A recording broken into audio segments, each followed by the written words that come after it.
¿Qué tal? Soy Rodrigo Jiménez Solomon. Bienvenidos a la entrevista aquí por Eje Central. Estamos en pleno proceso electoral judicial. Suena interesante, proceso electoral judicial.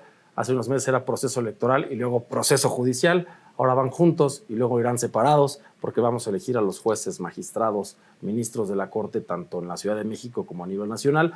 Y después seguramente habrá quien litigue los resultados y el tribunal, los tribunales, las distintas salas van a resolver.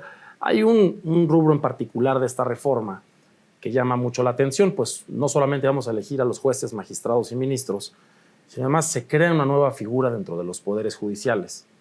Y quiero dar la bienvenida a mi invitada, candidata a magistrada de este tribunal. Bienvenida, Gilda González, aquí a Eje Central. Ay, muchísimas gracias.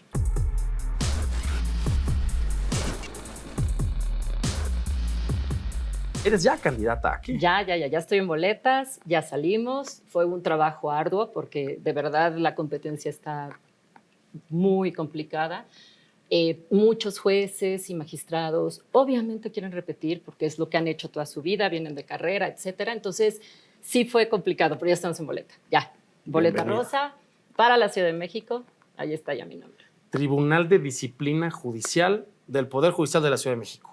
Exactamente. ¿Qué va a ser este Tribunal de Disciplina Judicial? ¿Es un tribunal donde vamos a litigar nuestros asuntos las personas? ¿Qué tipo de tribunal es? Pues mira, antes de la reforma, lo que teníamos era un consejo que se llama el Consejo de la Judicatura. Es decir, este consejo veía todo lo que sucedía en el tribunal, ¿ok? Tanto... Ahí lo digo. Sí. Este consejo veía todo lo que estaba en el tribunal. Uno de los puntos importantes era que el Consejo de la Judicatura dependía del presidente del tribunal. Te estoy hablando de la Ciudad de México, pero a nivel federal sucede lo mismo. También se crea un tribunal disciplinario que es totalmente independiente del que vaya a ser presidenta o presidente de lo que va a ser la Suprema Corte de Justicia de la Nación.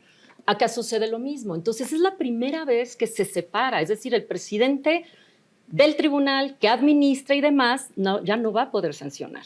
Entonces se separa toda esa parte, se separa administración, se separa la presidencia del tribunal y se separa quien va a poder dictaminar las conductas de los jueces y magistrados para la Ciudad de México y a nivel federal es igual. Entonces lo que era el Consejo de la Judicatura desaparece y queda este tribunal disciplinario en ambos ámbitos, federales y en los locales. ¿Hay corrupción en el Poder Judicial? ¿Es necesario un tribunal de este tipo? Definitivamente sí. Obviamente llevo muchos años en esto, de los dos lados. Estuve en el sector público, precisamente haciendo la impartición de justicia, y estoy en el sector privado también desde hace muchos años, y he visto cosas que dices, de verdad, no son congruentes los actuales. Hay gente, como siempre, hay jueces y magistrados que valen muchísimo la pena, dentro del Poder Judicial, tanto a nivel federal como a nivel de la Ciudad de México, que es lo que más conozco realmente. Sin embargo, sí creo que ya era necesario darle una pequeña poda al árbol, ¿no? Como decimos coloquialmente, ya los vicios ya los hacíamos normales. Y yo lo que creo es que no puedes normalizar una conducta que a lo mejor no está pegada a valores, que no es ética. ¿Pero fue una podada o fue un corte a rajatabla, así al ras, a las raíces del Poder Judicial? Pues te voy a decir algo. En la Ciudad de México no salieron todas las plazas de magistrados y de jueces, como salieron a nivel federal. Entonces yo creo que el espíritu de la reforma era primero atacar esa parte federal, en la que quieren regresarle al pueblo que pueda acceder a la justicia, situación que creo que es correcta. También creo que era necesario ya el que nos humanizáramos como personas viendo todo lo que sucede. Hay jueces y magistrados, insisto, no generalizo, hay personas muy valiosas, quiero de verdad reiterarlo, pero hay jueces y ministros, jueces, magistrados y ministros a los que no puedes tener acceso de ninguna forma, que realmente estás viendo que el expediente tiene un error grave que pueden corregir y que no te dicen, no, pues apele, váyanse a la instancia correspondiente, y eso significa dinero para la gente. Entonces, quien no tenga dinero no accede a la justicia. Sí es cierto, eso es verdad. Entonces, cuando dices, quiero alguien que sepa, quiero un abogado realmente que sepa lo que está haciendo, que me lleve de la mano en mi caso y demás, puede ser que no te lo encuentres. ¿Por qué? Porque te va a cobrar. Entonces, he hecho durante muchos años muchas cosas pro bono, precisamente muchas cosas gratuitas para ayudar a la gente, porque a veces dices, no es posible que estas injusticias estén pasando y nadie se sensibiliza y nadie quiere de verdad entrarle a los temas, ¿no? Gilda, pero a ver, a mí me parece el caso más interesante de toda la reforma, ¿eh? Porque vas a ser jueza de jueces. Vas a ser jueza de las conductas de los jueces, si cumplieron con el principio de publicidad y transparencia, si fue pronta y expedita su impartición de justicia. Quiere evitar esto, que los jueces protejan a los jueces. Es una práctica común en el país, ¿no? Pasa, los jueces protegen a los jueces, dicen entre gitanos no nos leemos las manos, y requiere mucho valor. No, sí, claro, porque obviamente pues vas a revisar el actuar de los jueces. Ahora, vamos a ponernos en un plano en el que esa revisión tiene que ser lo mismo que ellos hacen. Balanceada, verdadera, sin inventar cosas que no se deben de inventar, respetando todo el principio de la libertad que tienen ellos para poder estar sancionando un caso. Porque realmente, cuando yo estuve en esa parte, hacer ese balance es muy complicado. A veces tienes como que muy mal presentados los asuntos y por más que quieres moverte y aplicar criterios y demás, pues no puedes ayudar a lo mejor el que tiene la razón. No lo puedes ayudar en el expediente porque tú tienes que ser equilibrado, claro, y tienes que ser sobre todo imparcial. El tema es que de repente hay ciertas situaciones políticas y entonces los jueces se hacen una balanza para acá y de repente hay otra situación, pero nunca ven la social. Ese es lo más grave de todo. Una decisión de un juez puede afectarte a toda la sociedad o a todo un sistema. Entonces, el sistema económico, el sistema de propiedad, de propiedad privada. Entonces, sí es muy importante entender que esta separación lo que quiere es que no haya impunidad. Situación que siento que todavía hay mucha impunidad. Las estadísticas, no hay transparencia, no hay una rendición de cuentas reales, se rinden cuentas entre ellos, ¿no? Claro. Entonces, sí creo que hay que rendirle cuentas a la sociedad, que la sociedad sepa qué hacen, porque están atrás de un escritorio viendo y se acabó el tema. No. Creo que sí es importante escuchar a las partes, que cuando estás viendo que las personas tienen una queja constante, pues atenderla. Claro. A ver, la sociedad suena muy amplio, muy vago. También la sociedad organizada, hay partidos políticos, hay políticas. Este va a ser un tribunal con una presión política brutal. Yo ya me imagino conferencias matutinas diciendo que el Tribunal de Disciplina Judicial revise el caso. Si dejaron ir a un presunto delincuente y al parecer, como tú bien lo mencionas, es que tuvieron muy malos abogados o el Ministerio Público presentó muy mal el caso y sale libre el susodicho, pues tampoco el juez puede ser el crucificado. O sea, va a llegar ese caso de justicia a mano alzada a este tribunal a que le digan, es que este juez o esta jueza soltó a este cuate que hizo esta barbaridad. Y la presión política va a pasar del juez o la jueza que falló así a este santo tribunal eclesiástico de jueces. Me queda clarísimo. Pero yo lo que creo es que esta separación del que el presidente del tribunal, quien es el que está en los comités y demás para que haya jueces, para que haya magistrados, no sea la misma persona que está sancionando, porque también entonces se convierte en un todopoderoso, claro, dentro del tribunal. Entonces sí creo que esta separación va a ser sumamente sana. Sí. Otra vez. Sí creo que esta separación realmente va a ser muy sana en el aspecto de dar igualdad a todos allá dentro del tribunal, sin que haya tampoco la influencia del presidente o en su caso, ¿no?, el del presidente de la Corte. Claro. No ha sido complicado en tu campaña, eres candidata, estás en campaña, estás a escaso mes y medio de que se presente ante las urnas esta elección. Explicarle a todas las personas qué estamos viviendo. Yo soy abogado como tú, me preguntan a veces de la reforma judicial. Sé contestar poco, es algo muy nuevo. La gente tiene problemas en identificar la diferencia entre un policía, un agente de investigación, un agente del Ministerio Público, un juez de carácter local, un juez federal, un ministro y ahora un magistrado del Tribunal de Justicia. Eso implica mucha pedagogía, mucha sensibilidad para que la gente diga, ¿qué vas a hacer tú? Ah, sí me gusta.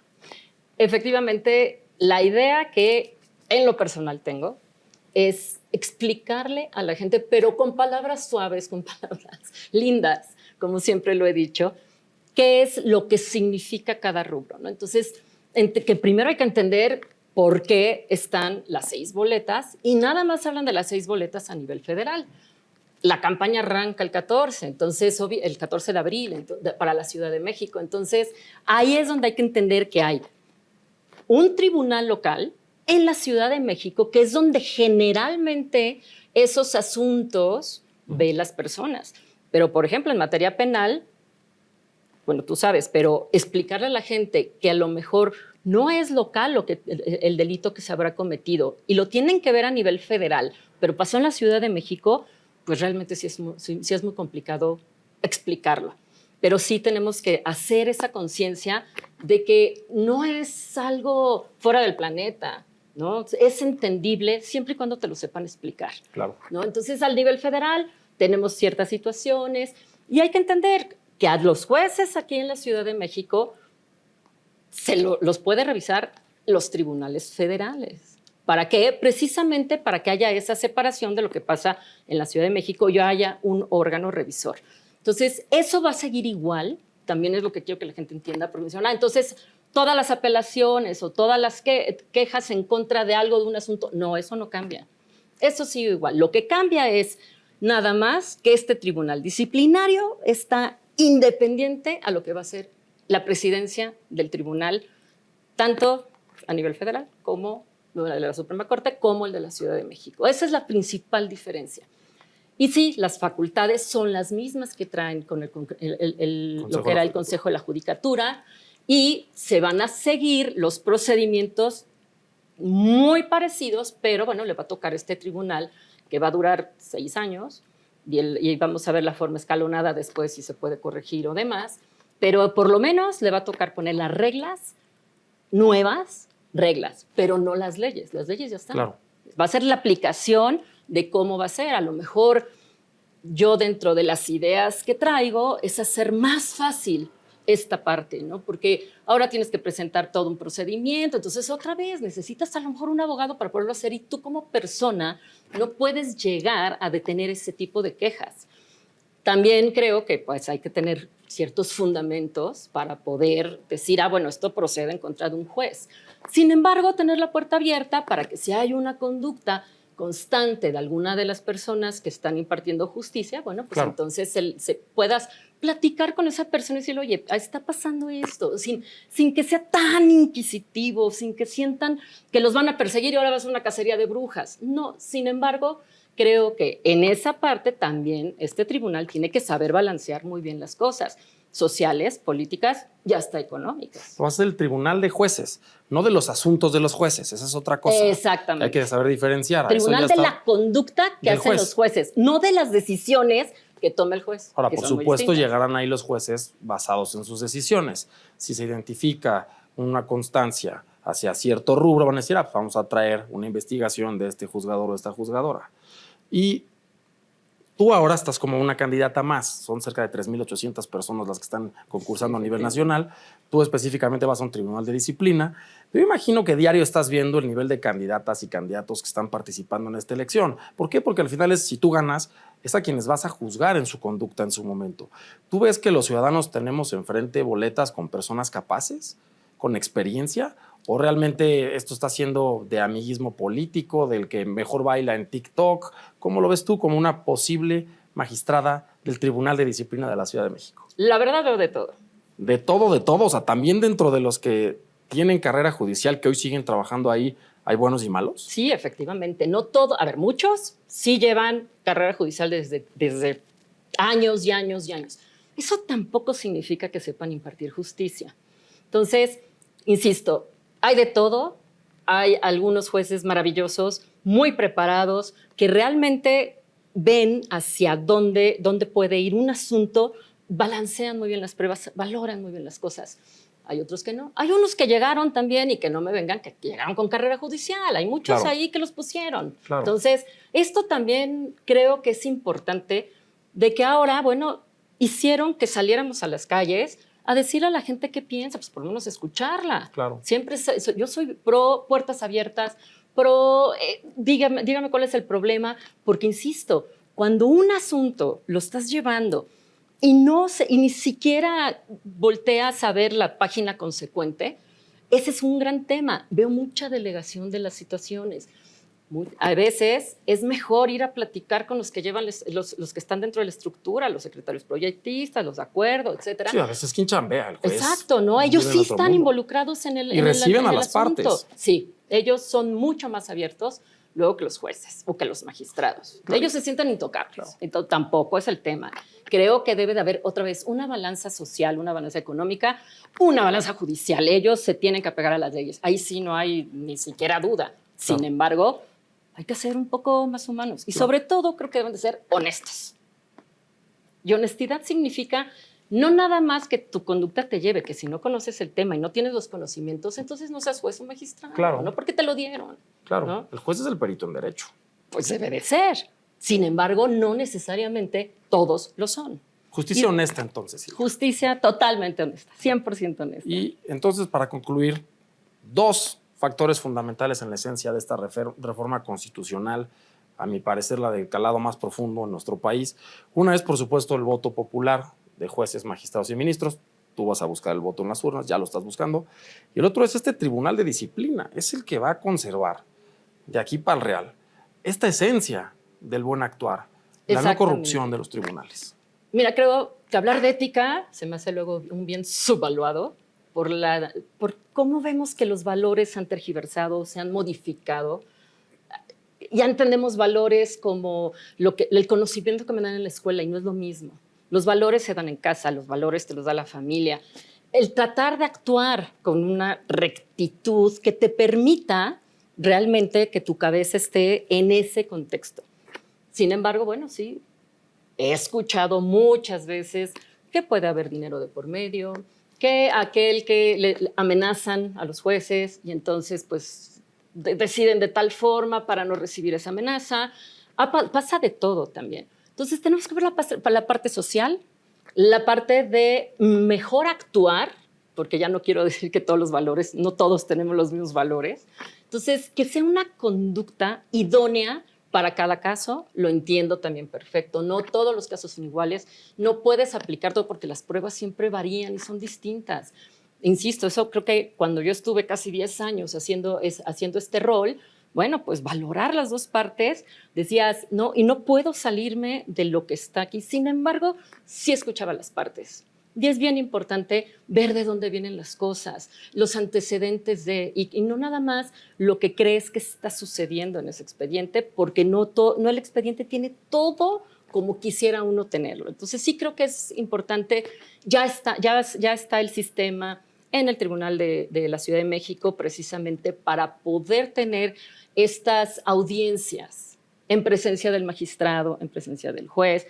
Ambas partes se pueden tener vía remota, porque si una de las partes está, que pusieron que tiene que estar en la Ciudad de México, porque así firmaron a lo mejor su contrato. Sin embargo, bueno, pueden estas partes tomarlo vía Zoom, se permite, pero algo que también creo es que la mejor forma de que haya un control y transparencia es usando la tecnología. Los tribunales siguen siendo muy de papel. Y como jueza de jueces vas a ver eso. No te van a exponer nada más. Hizo esto el juez, no hizo esto. Vas a poder verlo. Si está videograbado, vas a decirle... Imagínate, ¿no? Mire, su señoría. Aquí está la evidencia, muy claro, ¿no? Pues vas a competir. Estás compitiendo para ser jueza de juezas. Sí, es una ardua competencia. Realmente yo sí creo en el cambio. Me gustan los cambios. Es un gran reto. Sin embargo, bueno, creo que este tema de ser justos, de ser honestos y de verdad, de conducirse con la verdad, hay que retomarlos. Hay que ponerlos siempre en la mesa, hay que ponerlos siempre en todas las decisiones que tomemos. Pues muchas gracias por estar con nosotros. No, a ti, Rodrigo, muchas gracias. Muchas gracias.